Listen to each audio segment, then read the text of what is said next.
Our friends at Stamperia have developed this album, and it's really, really interesting. So you can see that it is just about a square album, a little over 5.5 inches square. It's a couple of inches deep, but what's really fun is inside the pages are cardboard. They're very, very sturdy. I hope you can see how thick that is.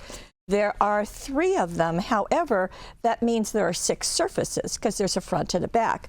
So 2, 4, 6, and then you also have inside the front cover and inside the back cover. So you've got 8 surfaces all together. Now, what can you do with them? Well, I know that your mind is just going crazy because you can stencil.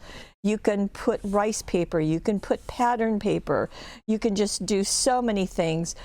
The laser cut chipboard would be beautiful, so many things, and this is just one of those perfect surfaces, especially if you want to make something for someone and really personalize it, but you don't want to spend a ton of time, but just enough to give them something extra special. You can see how those pages are separated, so even if you get it really deep with lots of embellishments, it's still going to work perfectly. So this is what we have. It's just called a cardboard album, but you know, I think it should be called a creativity album, don't you?